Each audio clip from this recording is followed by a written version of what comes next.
자, 파시스트 독재자 하면 어떤 이미지가 떠오르세요? 아마 막 폭력적인 혁명 아니면 군사 쿠데타 같은 장면이 생각나실 거예요. 근데요, 만약 그게 다 사실이 아니라면 어떨까요? 파시즘이 사실은 권력의 정문을 부수고 들어온 게 아니라 슬그머니 뒷문으로 들어왔다는 거. 지금부터 그 충격적인 진실을 한번 파헤쳐 보겠습니다. 우리는 보통 파시즘이 폭력으로 권력을 빼앗았다 이렇게 생각하잖아요. 그런데 진짜 역사는 좀 다릅니다.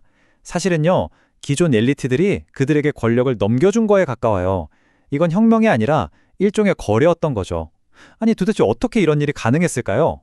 자, 그럼 어떻게 이런 위험한 거래가 성사될 수 있었을까요? 모든 건요, 위기에 빠진 시스템에서 시작됐습니다. 1차 세계대전이 끝난 이탈리아와 독일을 한번 생각해 보세요. 당시에 민주주의는 말 그대로 거의 마비 상태였거든요. 그리고 바로 이게 파시즘이 쑥쑥 자라날 아주 비옥한 토양이 되어준 겁니다. 구체적으로 어떤 위기였냐면요. 경제는 완전히 무너졌고 의회는 아무것도 못하는 교착 상태에 빠져 있었죠. 그런데 이 모든 문제들 중에서도요. 보수 엘리트들을 가장 두렵게 만들었던 게 하나 있습니다. 그건 바로 사회주의 혁명에 대한 공포였어요. 자신들의 재산과 기득권을 몽땅 빼앗길지도 모른다는 그 공포.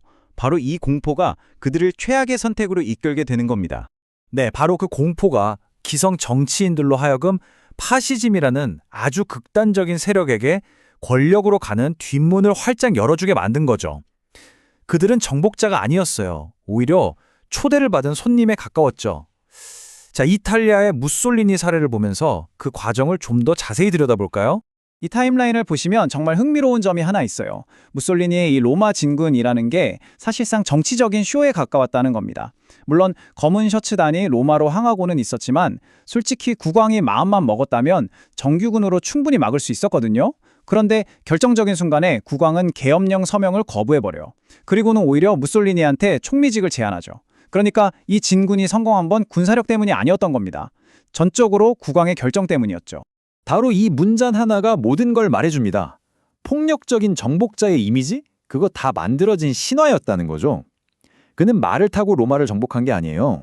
아주 편안한 침대칸 기차를 타고 와서 합법적으로 총리직을 넘겨받은 겁니다.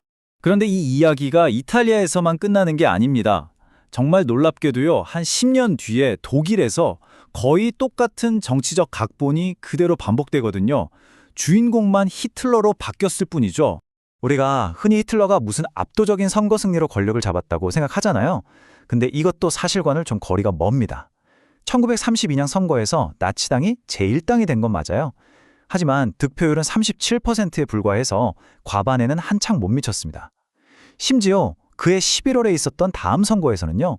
지지율이 오히려 떨어지기 시작하고 있었죠. 결국 히틀러가 권력을 잡은 것도 선거나 쿠데타의 결과가 아니었던 겁니다. 그를 자기들 꼭두각시처럼 부릴 수 있다고 착각했던 보수 정치인들이 힌덴부르크 대통령을 설득해서 총리 자리를 떠안겨준 거였죠. 또 한 번의 밀실거래가 성사된 순간이었습니다. 그럼 여기서 가장 중요한 질문이 나오게 되죠. 도대체 왜 당시에 그 똑똑하고 경험 많던 엘리트들은 역사상 최악의 재앙으로 이어질 이런 치명적인 도박을 한 걸까요?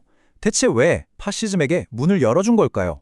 그들의 생각을 한마디로 요약하면 바로 이 사냥개 이론이라고 할 수 있습니다. 뭐냐면 파시스트를 좌파를 사냥하는데 아주 쓸모있는 사냥개 정도로 본 거예요. 사냥이 끝나고 나면 다시 목줄을 채워서 얼마든지 통제할 수 있을 거라고 자신했던 거죠. 하지만 이 비유가 딱 보여주듯이 그들의 계획은 그냥 재앙을 자초하는 꼴이었습니다. 이건 뭐 고양이한테 생선을 맡기는 격이었으니까요. 그 결과요. 너무나도 뻔했죠. 결국 그 사냥개는 주인을 물어뜯고 말았습니다. 합법적으로 권력을 손에 쥔 파시스트들에게 더 이상 쿠데타 같은 건 필요 없었죠. 이제 그들은 국가라는 시스템 자체를 이용해서 민주주의를 내부에서부터 파괴하기 시작한 겁니다. 시스템 안에서 자라난 병처럼요. 그리고 그 과정은 놀라울 정도로 비슷하게 흘러갔습니다. 히틀러는 국회사당 방화 사건을 이용했고요. 무솔리니는 정적 암살 사건을 이용했죠. 이런 위기 상황을 빌미 삼아서 국가 비상사태를 선포해버리고 모든 민주적인 견제장치를 무력화시키면서 완전한 독재 권력을 손에 쥐게 된 겁니다. 네, 그렇습니다. 이걸 보면 파시즘은 외부에서 침투한 바이러스가 아니었던 거예요.